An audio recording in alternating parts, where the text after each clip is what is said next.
أرجو رضاك يا أنت الرحيم يا هبني عطاك يا أنت الكريم ومنك العطاء يا أنت العظيم يا فيك الرجاء يا أنت الحليم.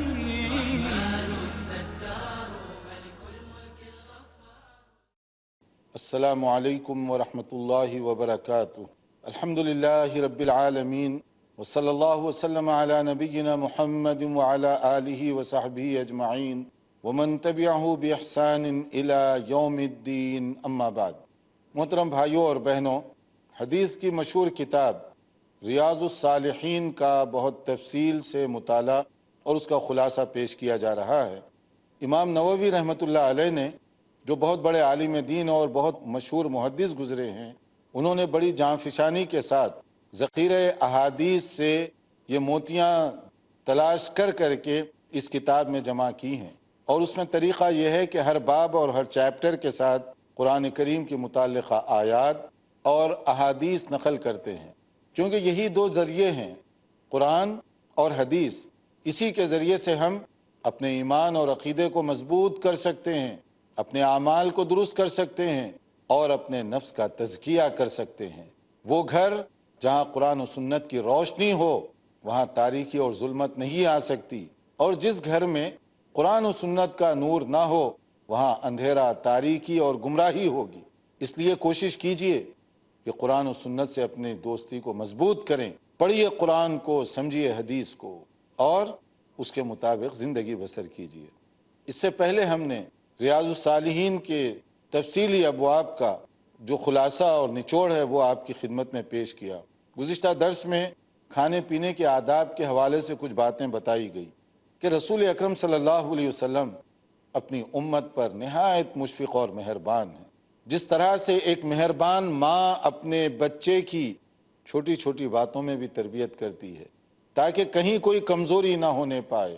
رسول اللہ صلی اللہ علیہ وسلم نے امت کی ایسے تربیت فرمائی، امت کی ایسے ہدایات دی کہ روزمرہ کی زندگی میں کھانے پینے کے آداب، اٹھنے بیٹھنے کے آداب، چلنے پھرنے کے آداب، حکمرانی کے طریقوں سے لے کر یہ سب چیزیں آپ نے بتائی، تاکہ کہیں کوئی گوشہ تشنا نہ رہ جائے، کہیں ایسا نہ ہو کہ آپ سنت معلوم کرنا چاہیں مگر آپ کو معلوم نہ ہو کہ کھانے کی سنت کیا ہے، پینے کے آداب کیا ہیں، گھر میں بیٹھنے اٹھنے کا طریقہ کیا ہے۔ اس لیے ہمیں کوشش کرنی چاہیے کہ رسول اللہ صلی اللہ علیہ وسلم کے بتائے ہوئے جو آداب ہیں اس کو سامنے رکھیں اور اسی کے مطابق عمل بھی کریں، خود بھی کریں، بچوں سے بھی کروائیں۔ کھانے کے آداب جیسے بتائے گئے کہ کس طرح آپ بیٹھیں گے، کیسے کھائیں گے، بسم اللہ کیسے پڑھیں گے، دعا کیسے پڑھیں گے، پینے کے آداب، یہ سب چیزیں سنت ہیں اور اس پر عمل کرنے کا ہر جگہ فائدہ ہے۔ تو ایک بات جو بتائی گئی آخری درس میں کہ پینے کے آداب میں کہ آپ جس پانی پی رہے ہوں، جس کپ سے، جس گلاس سے، جس پیالے سے، اسی میں سانس لینے کی کوشش نہ کیجیے، یہ صحیح طریقہ نہیں ہوگا، بلکہ اس کے خارج میں یعنی روک دیجئے۔ جب گلاس سے پانی پی رہے ہیں، پیالے سے پانی پی رہے ہیں، تو پانی پینے کے بعد تھوڑی دیر کے بعد روک دیجئے، سانس لیجئے، پھر دوبارہ پیجئے، پھر روک دیجئے، سانس لیجئے، پھر پیجئے۔ اس طرح بریک بھی ہوتا جائے گا، وقفہ بھی، اور ساتھ ساتھ جو ہے آپ کی سانس باہر نکلے گی، کیونکہ نہا رسول اللہ صلی اللہ علیہ وسلم ان یتنفس فی الاناء، کہ نبی صلی اللہ علیہ وسلم یہ سانس لینے سے منع فرمایا کرتے تھے، اور یہ ہے صحیح بخاری اور صحیح مسلم کی حدیث، اتھینٹک حدیث ہے کہ سانس لینے کے تک آداب بتائے جا رہے ہیں ہمیں کہ کھانا اور پیتے وقت کس طرح سے آپ کو اہتمام کرنا چاہیے۔ اسی طرح سے یہ بھی ہے کہ رسول اللہ صلی اللہ علیہ وسلم کی خدمت میں ایک موقع پر ایک پیالہ دودھ کا تھا، وہ پیش کیا گیا۔ آپ کے ساتھ کچھ لوگ بیٹھے ہوئے تھے، کچھ دائیں تھے اور کچھ بائیں تھے۔ نبی کریم صلی اللہ علیہ وسلم نے اس سے نوش فرمایا اور پھر اس کے بعد دائیں کی طرف آپ بڑھا دیے، پھر اس کے آگے، پھر اس کے آگے، یہ طریقہ تھا، یہ انداز تھا نبی صلی اللہ علیہ وسلم کا۔ تو اس سے ایک بات یہ معلوم ہوئی کہ مجلس میں کھانے پینے کی کوئی چیز دے رہے ہیں آپ، تو پہلے دائیں رائٹ سائڈ سے دینا شروع کیجئے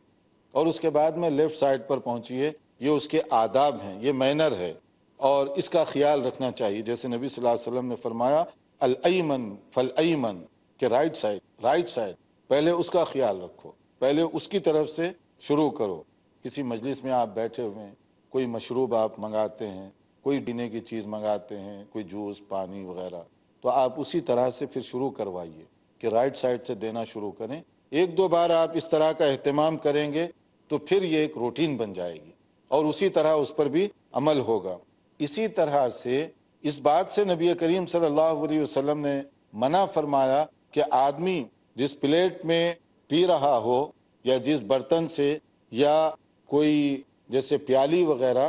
اسی میں سانس لے یا اسی میں پھونک مارے، یہ چیز جو ہے درست نہیں ہے۔ جیسے بعض لوگ چائے لیتے ہیں، گرم چائے پھونک مار رہے ہیں، تہذیب کے خلاف، سنت کے بھی خلاف۔ اس سے منع کیا گیا، پانی ہو، دودھ ہو، کوئی مشروب ہو۔ جیسے حدیث ہے نبی صلی اللہ علیہ وسلم نہا عن النفخ فی الشراب،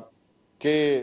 نبی صلی اللہ علیہ وسلم نے اس طرح پینے سے منع فرمایا۔ تو جب نبی صلی اللہ علیہ وسلم نے منع کیا تو ایک صحابی انہوں نے کہا کہ اللہ کے نبی صلی اللہ علیہ وسلم، کبھی ایسے ہوتا ہے کہ جو برتن یا پیالے میں پانی پی رہا ہوں اس میں کوئی تنکا وغیرہ پڑا ہوا ہے، اس کو دور کرنے میں پھونک مارتا ہوں۔ تو نبی صلی اللہ علیہ وسلم نے فرمایا کہ نہیں، ایسے مت کرو، بلکہ اس کے بجائے تھوڑا سا نیچے اونڈیل دو، تھوڑا سا پانی نیچے بہا دو تاکہ وہ چیز گر جائے۔ اور وہ اس نے کہا کہ اگر میں ایک ہی سانس میں پورا پی لوں تو آپ فرماتے ہیں کہ سانس اس میں نہ لیں، اور میں سانس لینے کے لیے روکوں گا تو پھر سیرابی کیسے ہوگی؟ تو آپ نے فرمایا ایک سانس کا مطلب یہ نہیں ہے کہ آپ سانس لینے کے بعد دوبارہ نہ پئیں، آپ 3 بار بھی پی سکتے ہیں، زیادہ بھی پی سکتے ہیں۔ مقصد یہ ہے کہ رک رک کر پئیں، یہ نہیں ہے کہ ایک گلاس ہے پورا ایک ہی سانس میں آپ پی لیں، نہیں، اس کو 3 سانسوں میں پیجئے۔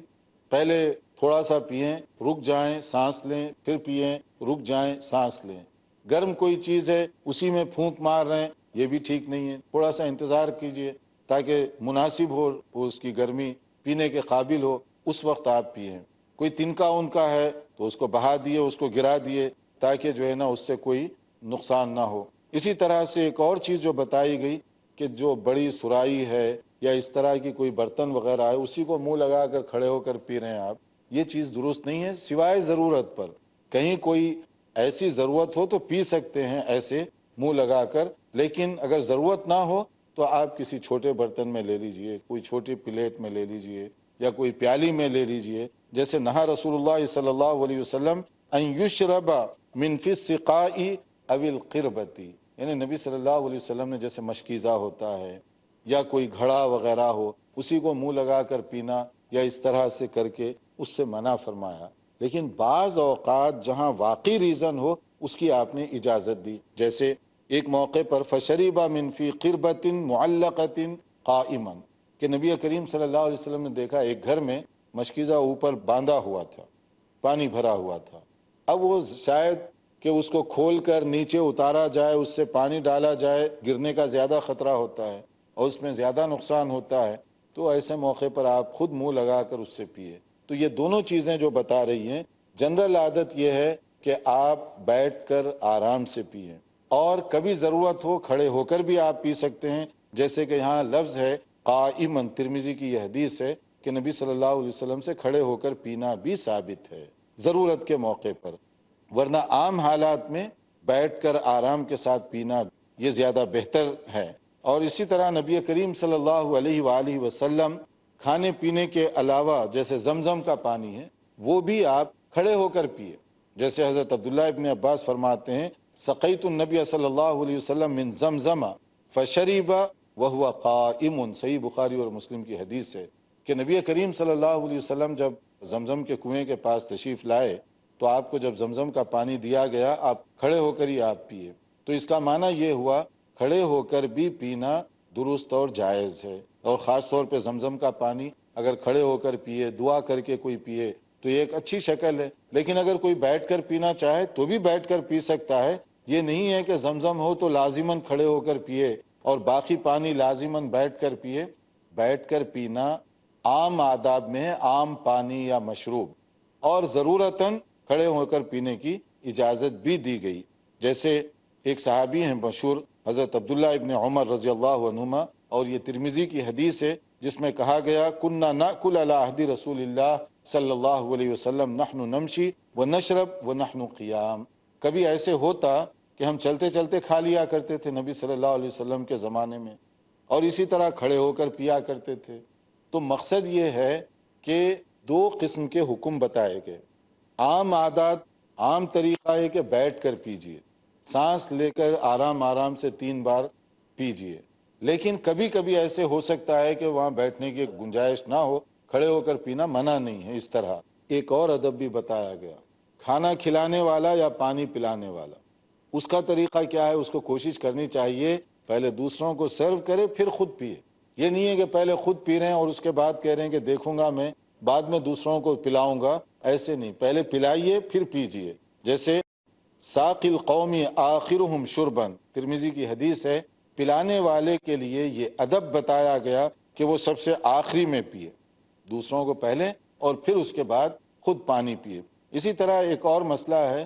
پلیٹیں بعض اوقات مختلف میٹل کی بھی ہو سکتی ہیں اور مختلف قسم کے دھات بھی ہو سکتے ہیں، جیسے مٹی کے برتن ہیں، اس کا استعمال تو ٹھیک ہے، لیکن کبھی کبھی ایسے بھی ہو سکتا ہے، الومینیم ہو سکتی ہے یا پیتل ہو سکتا ہے، یا اسی طرح سے تانبا وغیرہ، برونز، اس طرح کی مختلف چیزیں ہو سکتی ہیں۔ کیا ان کے برتن استعمال میں آ سکتے ہیں؟ ضرورتاً ٹھیک ہے، جیسے کہا گیا فَأَخْرَجْنَا لَهُ مَاءً فِي طُورٍ مِّن صُفْرٍ فَتَوَضَّأَ، رسول اکرم صلی اللہ علیہ وسلم نے تانبے کا برتن تھا، اس میں پانی رکھا ہوا تھا، اس سے آپ نے وضو فرمایا، تو اس کا مطلب یہ جائز ہے۔ منع جو کیا گیا وہ سونے اور چاندی کے پلیٹ، چمچ اور اس کی برتنوں سے، کہ سونے اور چاندی کی پلیٹ یا برتن یا چمچ یہ چیزیں استعمال کرنے سے منع کیا گیا۔ باقی جو دوسرے دھات ہیں وہ اگر اس کا کوئی برتن بنا ہوا ہے تو وہ استعمال کیا جا سکتا ہے۔ دیکھتے رہیے پروگرام، انشاءاللہ مختصر وقفے کے بعد حاضر ہوں گے۔ أنت الكريم من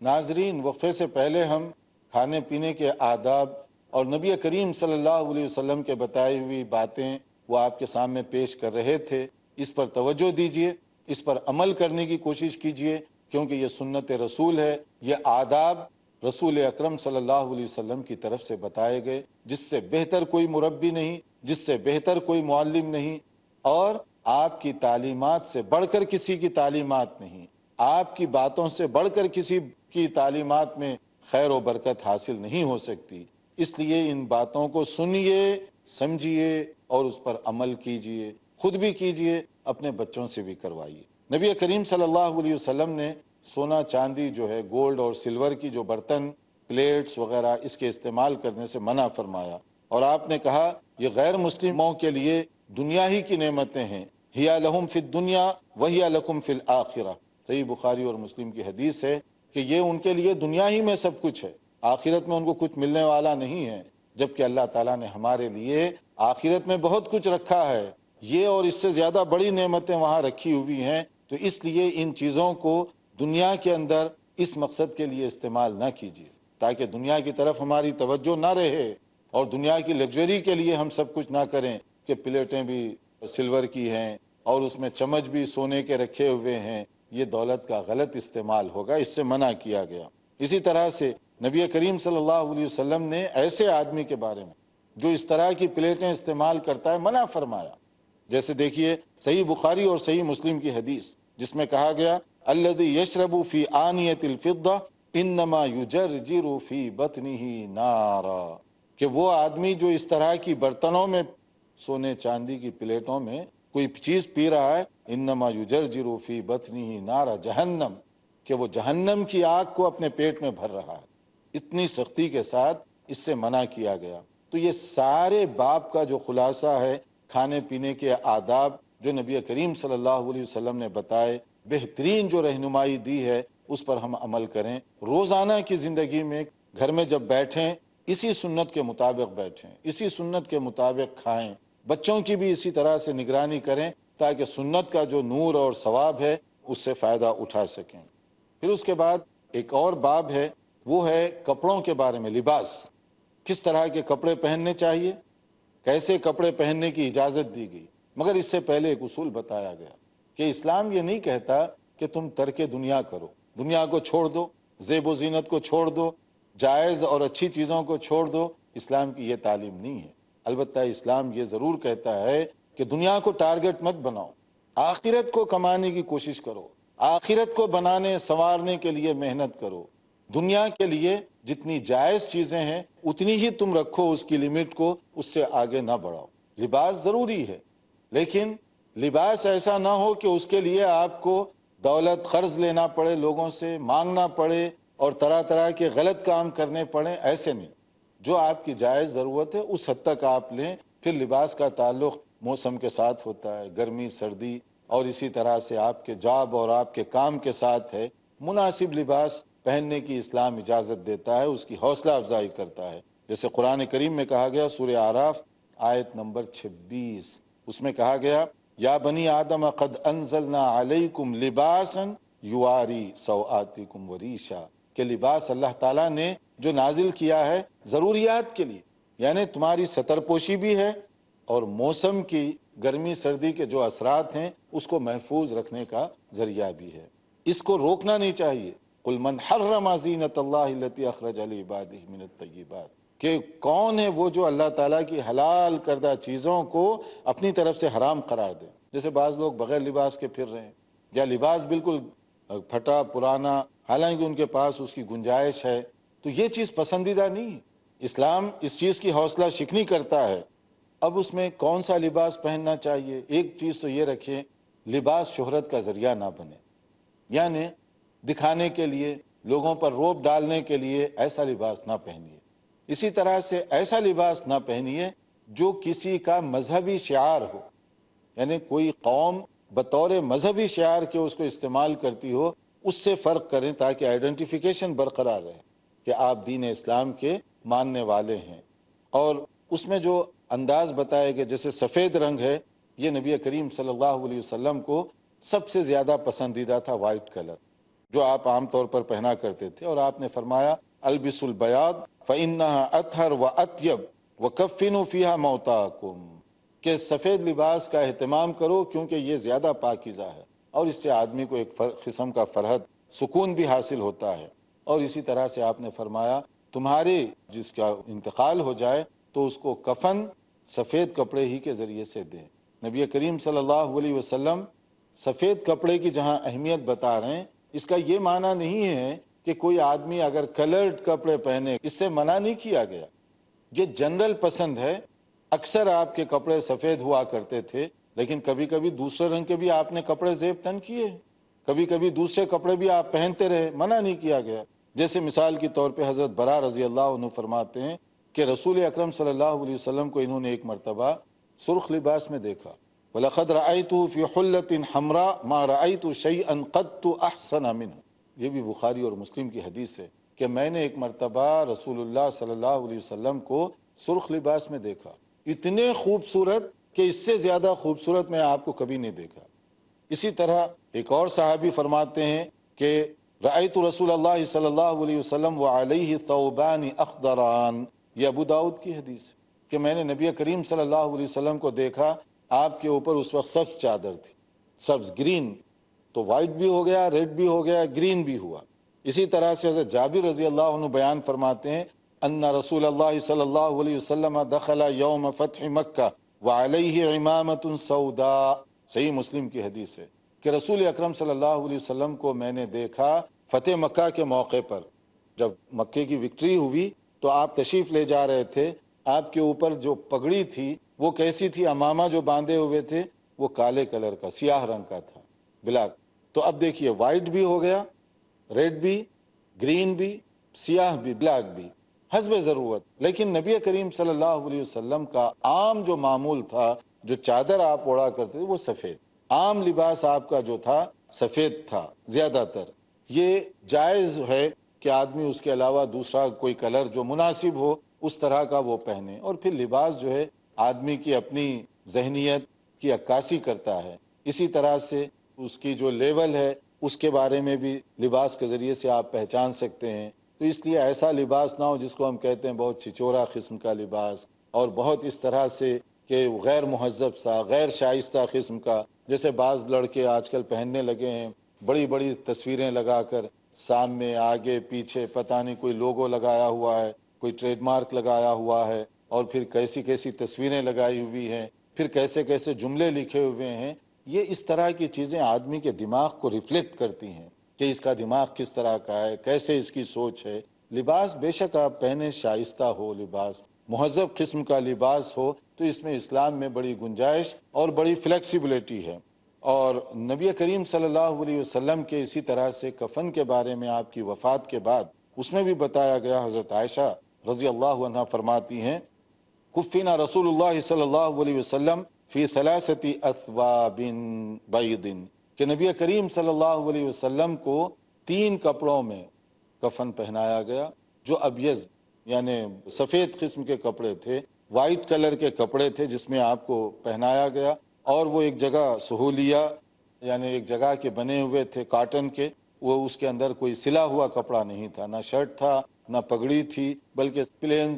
3 چادریں تھیں سفید رنگ کی۔ یہ نبی کریم صلی اللہ علیہ وسلم کا کفن تھا، جسے آپ نے فرمایا تھا کہ موتا کو یعنی ڈیڈ باڈی کو لپیٹنے کے لیے سفید کپڑے کا کفن استعمال کرو۔ اسی طرح سے تو سفید کپڑا چونکہ آپ کو زندگی میں پسند تھا، صحابہ کرام نے آپ کی وفات کے بعد بھی اس کا خاص طور پر خیال رکھا۔ کپڑا صرف چادر کی شکل میں ہی نہیں اوڑھنا ہے، بلکہ آپ شرٹ بھی سلوا سکتے ہیں، آپ پائجامہ وغیرہ بھی پہن سکتے ہیں۔ خود رسول اللہ صلی اللہ علیہ وسلم کا دیکھیں، کہا گیا کہ کانا کم قمیص رسول اللہ صلی اللہ علیہ وسلم الی الرسغ، کہ نبی کریم صلی اللہ علیہ وسلم کی آستین جو تھی شرٹ کا، یہ جو ہے کلائی جو تھا رزق یہاں تک تھا، پہنچوں تک تھا آپ کا، تو مطلب یہ کہ بہت زیادہ لمبا بھی نہیں جس سے انگلیاں ڈوب رہی ہوں، بہت زیادہ چھوٹا بھی نہیں، بلکہ یہاں تک تھا۔ تو اس سے دونوں باتیں معلوم ہوئی، سلا ہوا شرٹ تھا باقاعدہ، یعنی قمیص کرتا جس کو کہتے ہیں، اور اس کے آستین تھے، اور آستین کی لمبائی بھی بتائی جا رہی ہے کہ رسول اللہ صلی اللہ علیہ وسلم کی آستین کی لمبائی کیا تھی۔ تو اس کا یہ کوئی معنی نہ لے کہ صرف نبی صلی اللہ علیہ وسلم چادر ہی اوڑھتے تھے، بلکہ جبہ بھی پہنا کرتے تھے، اور یہ جبے کی جو کیفیت ہے یہاں پر بتائی گئی۔ ایک اور مسئلہ ہے کہ جب آپ کپڑا پہنے تو مرد حضرات کے لیے یہ ہے کہ ٹخنوں سے اوپر ہو، اینکل سے اوپر ہو، ٹخنوں کے نیچے رکھنا جائز نہیں، درست نہیں۔ نبی کریم صلی اللہ علیہ وسلم نے فرمایا، من جر ثوبہ خیلا لم ینظر اللہ الیہ یوم القیامہ،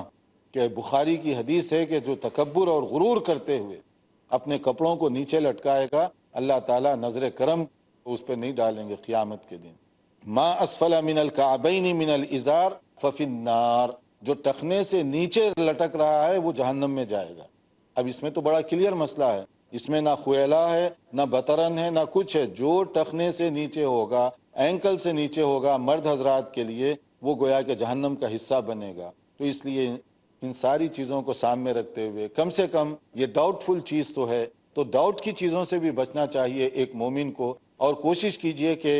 مرد حضرات اپنا جو پائجامہ ہے، ازار ہے، توپ ہے، وہ سب ٹخنے سے اوپر رکھیں تاکہ سنت کا ثواب پورا پورا مل سکے، شک و شبے سے ہم بچ سکیں۔ دیکھتے رہیے پروگرام، حاضر ہوں گے آئندہ مزید معلومات کے ساتھ۔ والسلام علیکم ورحمۃ اللہ وبرکاتہ۔ هذا القرآن يوحدنا لطريق الخير يوجهنا، الله تعالى أنزله ورسول الله معلمنا